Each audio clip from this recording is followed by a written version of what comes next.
Welcome, everyone. Today we have my amazing new colleague and guest, Rachel Freemon Sowers, on the pod with us. I am so excited for you to get to know Rachel. She is a sought after liberation and visibility coach. She's a podcast creator and host, LMFT, and the founder of the 100% You experience. Her passion is guiding LGBTQ plus and female individuals to be 100% you 100% of the time. No shame or guilt needed. Her mission is to effectively, rapidly, and powerfully help LGBTQ plus and female individuals break through the barriers that stop them from their full expression and experiencing their lives and businesses exactly the way they want. Welcome to the pod, Rachel. Oh, thank you so much. I'm just so happy to be here. I know this is going to be a freaking fantastic conversation. It's in the bones. It's in the energy already.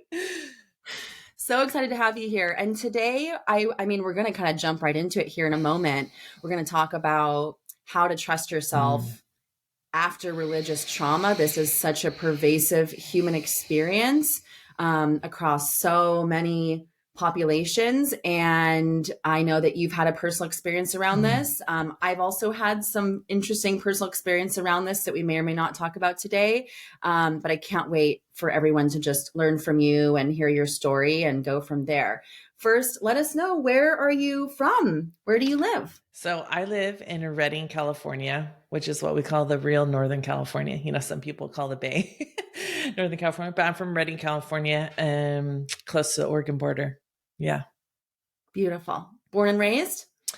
So born and raised in California, have moved all over California, out of state a couple times. And then, Redding is a really beautiful place to live. We have Whiskeytown Lake. We have Shasta Lake. We have the ocean 2.5 hours. We have mountains everywhere, Mount Shasta, Mount Lassen. Mount Shasta is super powerful, beautiful place to be. If you haven't ever been there, you should definitely visit. And so this is where I always end up and come back to. So there's a lot of beautiful things, especially if you're an outdoors person like we are. Yeah. Gorgeous. Yep. Same over here. So tell us, let's just dive right in. I'm over in the Seattle, Washington area. So we're kind of talking about, West Coast life and all that a moment ago before we hit record. Tell us about your experience with religious trauma. Let's go there. Well, from the very beginning, right? I mean, I remember going to Sunday school when I was growing up in the first part of my life in the Bay Area, and always Southern Baptist, conservative Baptist, some of the major things, tent revivals, things like that. So church was a part of my life from the very beginning. And so there's been so many times during that exploration of religion when it really wasn't an exploration, right? You were just told, this is what we do. We go to church 4 times a week. We go on Wednesday nights. We go on Thursday nights. You sing in the choir. You do all the things, right? And then later on, towards my sophomore year, my dad became a youth pastor. So then I was a preacher's daughter at the same time. And so there's layers and layers upon the experience of religious trauma and really not having a choice, from the beginning. Yeah. And how did this actually unfold for you, right? Well, I wonder if your listeners can relate, is you don't really realize what's happening. You don't realize it's religious trauma, right? And you're told that this is how you do things. This is how you show up. This is how you dress. If you don't do any of those things, then you're automatically just not a good person. Like your soul is dark and you're going to always the threat of hell, those kinds of things. And we don't realize that it actually is trauma until we allow ourselves to see something different, or we see ourselves as something different. But I feel at some point in time, I've always been a rebel. I don't know about you. I have not always been a rebel. I've not always identified. I do now. Well, I mean, I remember I went to Christian school, and we had to wear skirts below the knees and nylons and all the things. And I wore an acid wash jean, just skirt to school. And they told me that it was too wild and I was too rebellious. And this was me rebelling against the system. And I was like, it's an acid wash jean skirt. But now I think about it, I'm like, oh yeah, I'm trying to tweak every little thing to rebel because what you're doing does not make sense to me. You Yeah. know? Yes. Yeah. Yeah. The amount of conformity Mm-hmm. that people experience, and just, I think the common denominator that I've heard from so many of my clients is number one, kind of that picture you painted of you don't realize it's trauma when it's Mm-hmm. happening, right? Mm-hmm. This is the only societal construct you've ever been presented with, Mm. right? Yeah. And Yeah. it's so, and it literally creates, we are talking before we hit record, like it literally creates for Mm-hmm. so many people black and white distorted thinking, Mm-hmm. like that they wouldn't have necessarily had if there wasn't this like very black and white, all or nothing, heaven or hell, you're either good or bad, right? Mm-hmm. And God either loves you or he's punishing you, or Mm-hmm. however we have been receiving it. And it can, but in the moment, day to day, it's so insidious, right? It's these unspoken things. I'm getting chills just even saying this, Mm-hmm. right? Because it's like, oh, you go to church and these are the days and you wear these clothes and you do these things. And for some people, that's aligned for them. Mm-hmm. Great. But for so many people who are waking up, this is so not a part of really who they are. It's been suppressing who they are. And the common theme that I hear from people is like, it's not like they didn't feel safe to even explore, who am I? What do I believe, right? How do Mm-hmm. I relate to the world? How do I want to show up? So, how did things like the church, social constructs, discrimination, like being put in this little box of this is the one, like you can only Mm-hmm. even wear this kind of skirt, right? Like Mm-hmm. that's pretty rigid. How did that impact your self esteem, your self worth, your self trust, any of that? Well, I mean, it impacted it immensely. I mean, it degraded everything that I knew in myself that I was, right? And Yeah. I like it's every time I thought like that doesn't make sense to me, I was told that if it didn't make sense to me and I brought it up, then it was rebellious. And then we had shame, right? I mean, religious construct is huge in the establishment of a normalization of self-shaming in this country. Yeah. No, I mean, like, where do you think shame comes from? Like, you're not born shamed, Yeah. right? And Exactly. of course, I'm not talking to extremes, right? You and I both know that there are circumstances where people are born into shaming things, but you're not born saying I want to live this kind of life. I want to feel bad about myself. Yeah. And especially being in the LGBTQ plus community, I remember in the fourth grade, I kissed a girl, a neighbor girl, and I thought, oh my God, I'm either going to wake up tomorrow in hell. But how can I, if love is if God is love and if all these things, like how can this be so bad? And obviously I didn't wake up in hell the next day.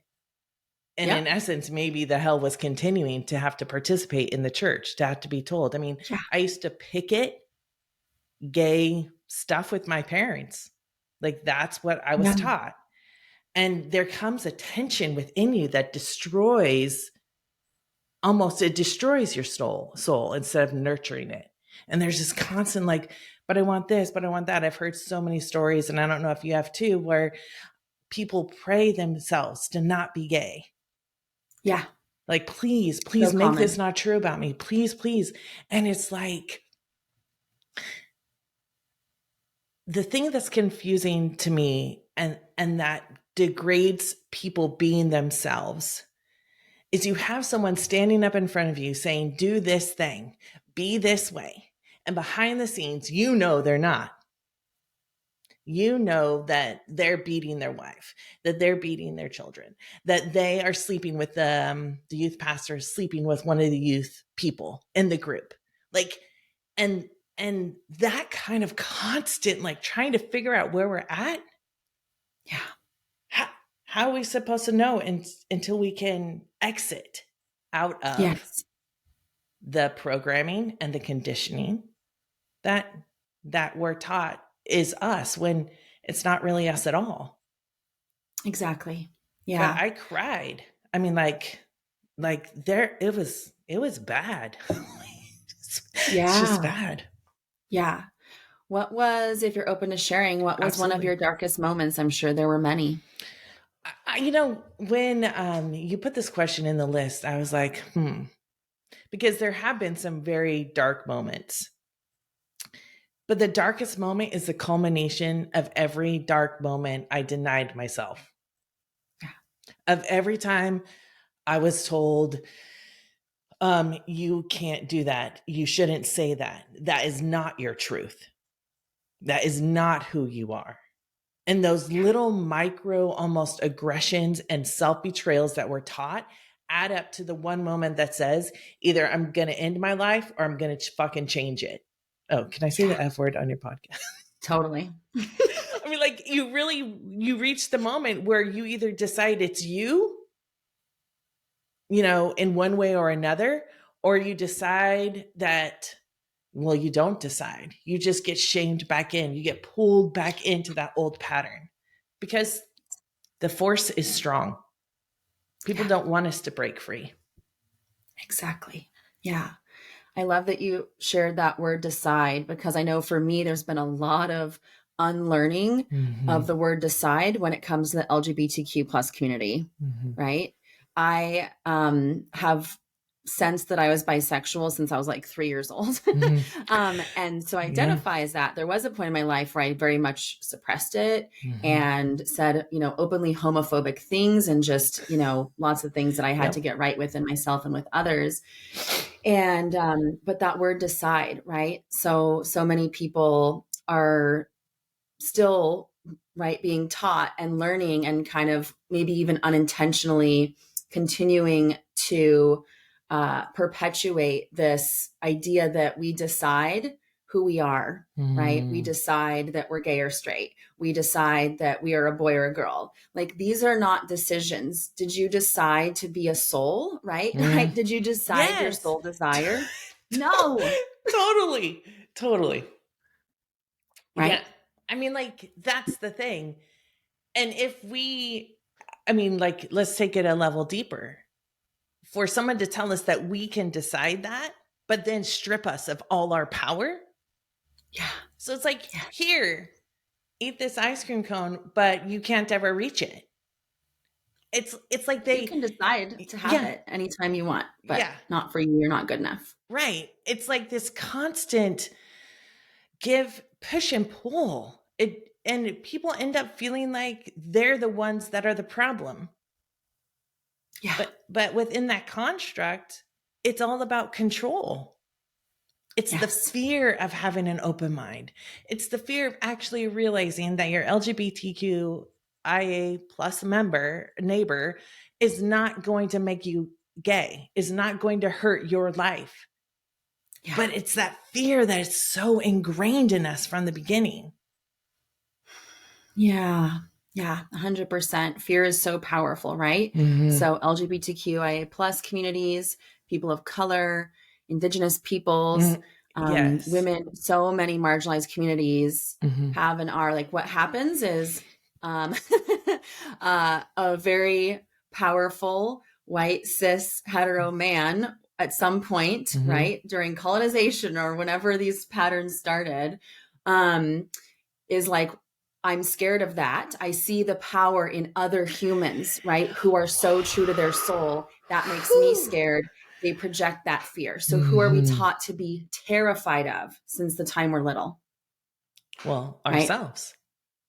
Yeah, And exactly. I so can't, I love that you brought that up. It's like they see your powerfulness. I don't even know if that's a word, but they see your power. They feel it. And that's when we're told we're too sensitive. That's when we're told we're too, and I've been told so many times, and too intimidating. Yeah. In grown ass adult circles, been told I was the one that was the result or the cause of everyone's disrest. And I was like, wait, when did I have to take on full responsibility? So then as an Yeah. LGBTQ plus person, you walk around. And when I say it like that, I'm not leaving anyone out. So I don't mean to leave people out. It's just a shorter way to say, to say all the Totally. letters Yeah. because it's a lot. But then you're taught to be like, you're the problem.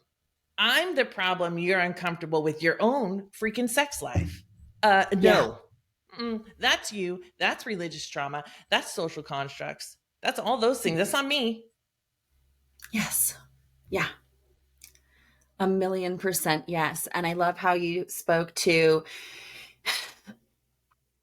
it's not just one moment, right? Mm-hmm. It's a culmination. It's that feeling of waking up in the morning and feeling the drudgery and the heaviness and the weight of all the, like the culmination of all those micro moments that happened Mm-hmm. over a lifetime, Mm-hmm. right? I mean, that's the trauma. How did you first start to take your power back? Oh, well. um, I first started taking my power back by just refusing to conform. And it's not Yeah. made an easy life by any means, necessarily, because then we're labeled difficult, we're labeled aggressive, we're labeled too much, we're labeled selfish. I just have to say one thing Yeah. to your listeners and my listeners, doing something for yourself is not selfish. This is your freaking life. You only live it theoretically once. So you better be living it the exact way that you want to, experiencing it the exact way that you can. And if that means no, then you find people who will help empower you to continue to say no. Those people that help reflect your own worthiness, your own soul, and Yes. feeding that, right? Yeah. And then I just started going my own way. I just started saying, I'm not going to be doing that anymore. And that doesn't mean I could just separate and go, right? No, I was coming in and out of it constantly, reminding myself, wait, whose life is this? Wait, what do we want? What do I want? What does my true self say? Yeah. Yes. And this Exactly. owning that it's my life. Beautiful. Mm-hmm. Exactly. Yeah. As far as, I mean, I believe in reincarnation, but I'm not going to remember any of this shit. So Well, we live once. I sure We hope only there's live once. reincarnation or something because I'm looking forward to coming back. I mean, like I don't know necessarily that there is those things, but I'm open to whatever there is. One Yeah. thing I do know, and one thing I do want to tell people that are listening is that just because you don't believe like everyone else, or have that like you were taught to in religious, it doesn't mean you're going to hell. And if I'm going to hell, then there's going to be a whole lot of fucking cool people there with me, and let's just all go there, because I am not like, I would rather be there than in heaven with all your judgment and all your things, right? Yeah. Exactly. And Yes. that I that'll love wear that. on you when you're told those things your Yeah. whole entire life. Yeah. Yeah. If God, really would send someone to hell, even people that have just never happened to hear about Jesus, they're just automatically going to hell. If that's the God that you're inviting me to subscribe to, yeah, let's go party in hell. That sounds way better. Well, and again, it's Maybe there's like, less judgment there. oh, I'm sure there's less judgment, because it's like it's just all accepting. It's just an amazing thing to even for us to say, if you don't believe in this kind of God. Yeah. Well, what makes your, like, I don't even get that. Like, that doesn't make sense to me either. You have one thing, and if you don't do this one thing, if you don't drink out of this one water bottle, you're not going to be nourished. There are millions of water bottles. Yes. And you and I, we have an energetic knowing. We have an energetic connection. Yeah. Exactly. And we're not taught that way of thinking with so many other things, right? Mm-mm. But it becomes again so pervasive. So again, it kind of it starts to be this inner conflict, right? Mm-hmm. Well, there's not just one right choice in other areas of my life, but there is in literally the thing that, like, my spirituality and my religion, the thing where I'm like defining how all of this works and who I am and all of this, like, that is such an inner tug of war. And Mm-hmm. it just, I mean, again, people are waking up. Um, and I love how you spoke to like what it's like to be that rebel. Like you were, again, this is part of your soul, right? Like your soul is a badass rebel, and she just came to this world like doing her own thing, Mm-hmm. right? No, I'm gonna wear, oh my gosh, I'm wearing a different skirt, you guys. Ah, big deal, right? Yeah. But that is a big deal for a lot of kids that maybe didn't identify Mm-hmm. as a rebel, right? Mm-hmm. And there's like I feel like there's two different experiences of this same suffering that we have, right? Mm-hmm. I looked up to the rebel kids, but I wasn't at the time. And maybe I shamed myself for not being brave enough to be a rebel. Mm-hmm. But then because I stayed in my safe little people pleaser, oh, I'm the good, quiet kid, la, la, la, in the corner, never disrupting anything. That was totally me in my childhood until puberty. And then it went very much the opposite. So I've kind of had both experiences. But right, I remember looking at that, kind of idolizing the rebel girl. And what I didn't really understand at the time was there is a whole onslaught of BS that the rebels who are just kicking and screaming, they're Mm-hmm. neurodivergent, or they Mm-hmm. are doing, they're wearing a different skirt than you're supposed to, or whatever, right? They're queer, whatever. That they're just following themselves, all the shit they have to deal with, right? That Mm-hmm. I am kind of pushing aside. Do you have any thoughts on kind of those two different experiences, or things that you would say depending on where someone has tended to fall, whether they identify as the rebel and all of the hardship that has caused versus kind of being the quiet people pleaser type? Well, I think the one thing that you hit on the head is that it's the same foundational suffering. It's the same foundational suffering of the denying of getting to know yourself, of really being Yeah. able to trust and listen to yourself and being told that your inner knowing wasn't right. I also was a people pleaser from, I mean, like at a young age too, because if I said something or did something wrong, I would be punished for it. Right. And so I learned Yeah. not to say anything. But then later on, I was like, I can't not say anything. Like it doesn't make sense. And so in both of those, as being a people pleaser, because I believe the majority of people are people pleasers until we move out of that, because that's what we're taught. We're taught to operate in a society. And it's almost like that is a level of suffering that is so deep. And I had a woman say to me, a client say to me, she's like, I haven't been able to love myself the way I want to. And then I had another client yesterday in tears say to me, I'm me. I was me in that situation. I mean, it makes me emotional. I mean, because it's like, Yeah. are you serious? And so when we have a people pleaser, but then the rebel is in constant, they get used to the anxiety. I mean, so Yes. I think people pleasers do, but the rebel gets used to the defiance. They get used to being the outsider. They get used to being called the names. They get used to being shown out, called out, because it's louder, more neurodiverse. I'm also neurodiverse, right? And so you have to constantly be like switching around, but you get used to being treated like that. And that can be and that can inhibit your further growth, because then you believe that about yourself. Exactly. Right? Right. So in both places, what are we taught to believe about ourselves that was never ours in the first place? Yeah. And what do you want to break free from? Exactly. And I feel like I just extracted this from your message. So I want to put clear words to this for everyone. There is the people pleaser and the rebel in every single one of us. You're not Yep. one or the other, and you're not Yep. better or worse. And anything that sounds like self judgment, again, is just we've fallen into that old construct that we were taught, that was beaten into us, sometimes quite literally.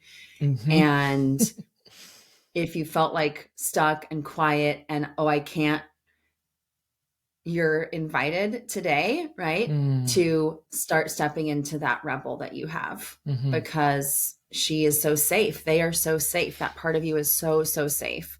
There are safe spaces for you. There is your soul Mm-hmm. family out there. Like, you are so not alone. Again, what keeps coming to me today is like, people are waking up in so many different ways, Mm-hmm. spiritually and socially and in all the ways, right? There's a huge awakening, and just like the resonance literally that the earth has been vibrating at for centuries literally changed, like in the 60s. Have you heard of that? The Schumann resonance? So fascinating. People should look that Mm. up. Like, the world is changing. Gaia's shifting. We're all shifting. And so I can't help but just drool when I hear you, like in the best way of like when you talk about being 100% you 100% of the time, because all of us have that innate desire and that innate ability. And it's you just following the truth of your soul. And there's Mm-hmm. no right or wrong, right? Mm-hmm. You cannot mess it up. And whenever we're falling into those beliefs, like you shared, or those thought patterns, it's like, that's just the mind's invitation to go back into misery and go back into the constructs, Mm-hmm. right? And to have a really bad time, because that's where other people feel more comfortable, right? And really, if we can realize and look from a perspective, is that the thing that we're doing is only a pattern, because it's the only thing you've ever been taught to do. And maybe you'll say to yourself, because I've had clients, and I'm sure you've heard this before too, well, I chose it, I did that thing to me. No, you were taught to do a certain thing, to behave in a certain way, to keep yourself safe, to keep yourself alive in this world. And Yes. it's only a pattern, and you can shift the pattern. Now, I'm not saying it's always easy. I mean, let's just put that out there. To come out as an LGBTQ plus person, to come out and be more vocal in this world. I had a private practice for a while. I didn't even come out in my private practice because the discrimination in my city is so huge. Wow. And when I did, my business suffered because of it, but it also flourished because people found me. I've been able to Yeah. work with the most beautiful transgender individuals, the most beautiful people in my community. And Yeah. it's like, when I realized I have the ability to shift that if I do it from my soul, if I do it from this place. And that's like knowing that you have the power to do that. Yes. You have the ability, and it may not feel like it. I get it. It may not. And yet I want to tell you it's there. And I don't lie or pull stuff out of my ass. I like, it's real. Like, and it's in there. And you've seen it. I know many of your listeners right now have seen it. The little glimpse, that little that's it. Yeah. Right. And knowing that the mind pulling you back into the pattern, the construct, the system wants you to return back into the system. Yes. Always. The family system, your relationship system, whatever, the system will pull you back in, because it doesn't like the up rest. You're going counterclockwise, and that is not helping other people.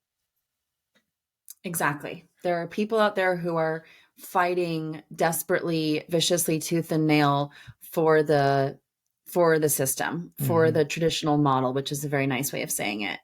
And it's really for oppression. Mm-hmm. And even some of them, even though they are also being affected by the oppression, right, Mm-hmm. negatively, but it's just been the status quo for so long. I want to just acknowledge your bravery and your courage.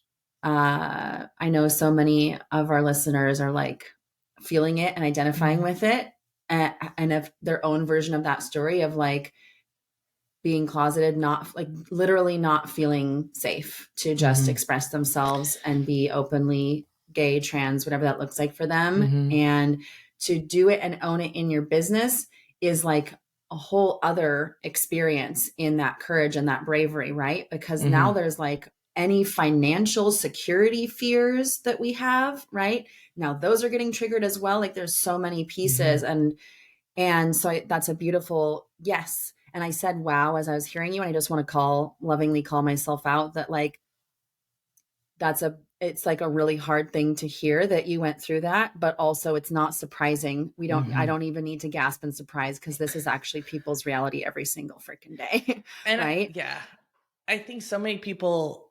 in the in the heterosexual world, but I think like outside of marginalized communities, I guess I'll say it like that. People, they don't see what the marginalized communities go through. They No. like, there's people that say like, oh, that stuff still happens. Yes, it still happens. Yes. I mean, every day it is a choice I'm making to show up more as myself, to say it doesn't matter. And I've gotten the messages. I've been called all the names. I mean, like I have, and part of the rebel has trained me to not have to engage in it, right? Like, oh, this is normal. People are going to do this. They're going to have a problem with it, and that's okay. That's their problem. I'm not owning that. I'm not taking the responsibility. I'm not believing Yes. what the church tells me, that I'm responsible for everyone else's feelings, that as a woman I'm that as whatever, right? Yeah. And so it's like every day I choose to show up like this at as a risk, but it's because I have that safety internally, Yeah. because my safety isn't reliant on an external stimulant or circumstance. It is internal. And Yes. it's not always an easy choice, just to be completely honest. I'm human just like everyone else, but I'm going to make the Exactly. choice. Exactly. You don't choose who you are. You don't choose your soul or your soul desires or your path in this lifetime, but you do get to choose whether you keep Mm-hmm. perpetuating and believing those stories, buying into the Mm-hmm. stories that you had ingrained in you, right? Mm-hmm. That's where your power comes in, and you're so, so Yep. powerful. And I Absolutely. just also want to say there's no amount of like ancestral trauma, intergenerational trauma, because there's a lot of it, right? But there's Mm-hmm. no amount of that that can prevent you from living your freest life. That's how Absolutely. powerful you are, right? Yep. 100%. Yes, for Yeah. sure. What's one way? I'm sure there's been many layers to this. The work you do is so powerful. What's one way that you have cultivated that self trust? The number one thing I've done, and the number one thing I help other people do, is to know themselves, is to exit out of that paradigm that my self worth, my enoughness, my right, my whatever is reliant on something outside of myself. Now, having external support is great and all those things, but I'm going to tell you right now, and I'm sure your listeners know this, you don't always have it. And in those moments, if I can say, I know how to do that from within, I know how to create a feeling of safety. I know how to know that no matter what anyone else thinks or says, that I am trusting myself. It's like this ultimate self trust you start to develop. And then pretty soon the decisions come more easily. And you're like, well, of course, this is happening in my life. Good things. Of course, this is happening to me because I am choosing to honor myself before anyone else. And I've been criticized a lot for this. I've been making these statements online for a really long time. I'm 51 years old now. I've been online for a while. And I don't even, and this might rub the wrong people, but I think it needs to be said, I don't put my children before me. I don't put anyone. I don't put my Yeah. wife, nobody. And that hasn't, I mean, it's become more common, but in a deeper way. How can you put yourself, how can you know yourself so well that in any circumstance, all you have to do is take that millisecond to go within and be like, what are we doing here? And you get that voice Yeah. and they tell you, and you're like, okay, let's do this. And you move forward. Yeah. Even just starting to listen to that voice, Mm-hmm. right? To start listening. So, yeah, what might someone's first step be? What's a step someone could take if they're like completely new on their self-trust journey or they're feeling new to it today? What's a way they could start to practice that? I would start by discovering the difference between your fear and your intuition. Yeah. a lot of times we're making decisions rapidly out of fear because, of course, that's what we've been taught, right? And so when you can know what is fear and what is really, I call the true self, the wise one within you, and you can know what they are saying, then you can start differentiating and start leaving the fear behind. Now, we don't want to get rid of fear because fear helps us in the most risky or dangerous situations that we may be in.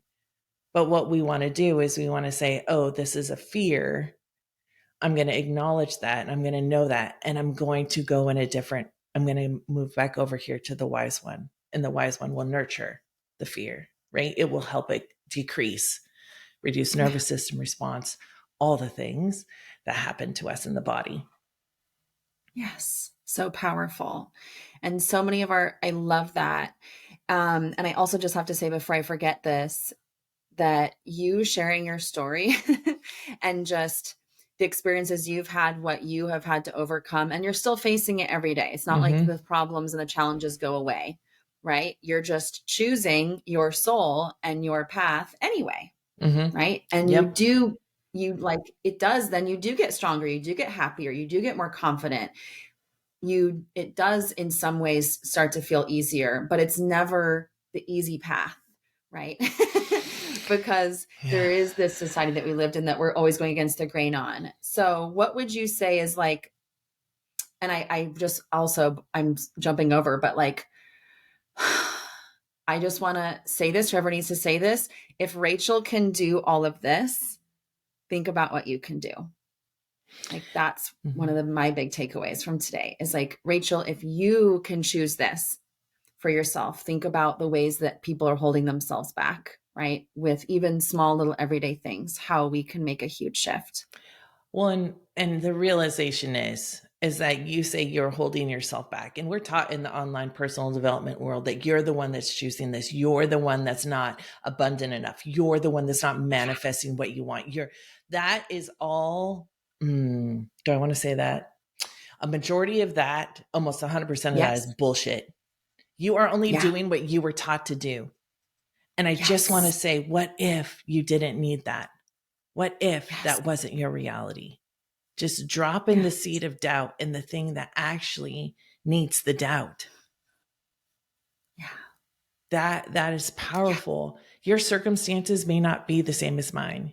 You may live in more poverty. You may be in a different marginalized community. We need to honor each other in that. And you are powerful, complete, whole, and perfect, just as you are right now. Like that is where, that is where it's at. Like that is within you. And it's covered up by all kinds of shit. And we just are going to start moving that away gently, compassionately towards yourself. Like just start sloughing that off and just be like, feel what that feels like to be in this new way. Don't rush past it. Don't push through it so much. Yeah.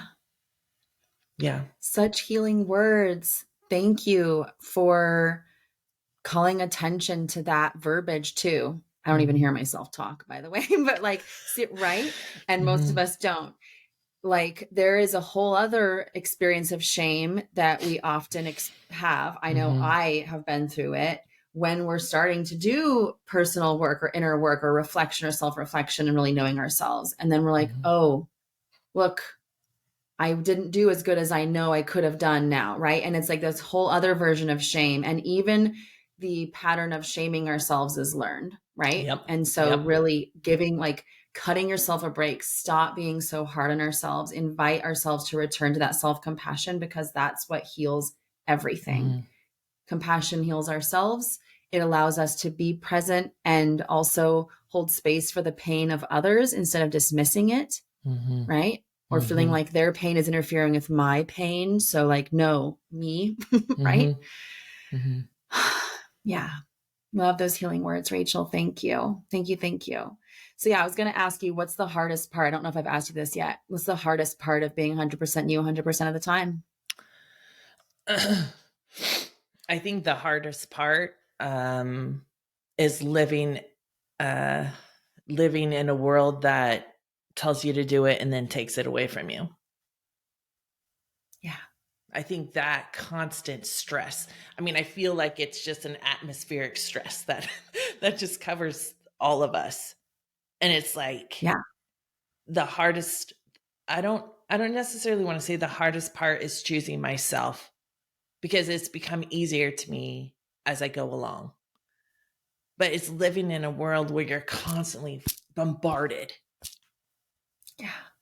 And people ask me all the time, like, how do you keep doing what you do? Like, what in regards to political environments, all the things, how do you keep doing all of those things? It's because I only focus on what I'm doing. Yeah. I if I get caught up in those things and start the worry and the fear, so it really is the honoring of the self that can be one of the most difficult parts anyway. You honor yourself anyway. Yes. And that's not selfish. Nope. I mean, like, how can that be? I mean, we Yeah. could go down a whole shaming thing about selfish, right? Like, if you don't clean your plate, Yeah. the people in Africa aren't eating. Like, that never made sense to me, even as a small child. Like, what are you going to do? Send this food to Africa?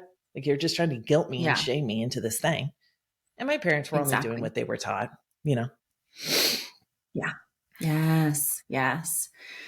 Okay. I want to know any last, like, I feel like you have said there's so many powerful things that you've shared. I have learned so much. I feel like a little bit in the best way, like a little cracked open and raw right now. Just like, Mm. yes. Thank you, Rachel. Thank you for sharing your light, getting a little emotional. Any last words that you want to share? And of course, we want to hear about your podcast as well, but any last words you'd share to anyone who's like really been through some religious trauma and is on that path to trusting themselves? I think, let's see.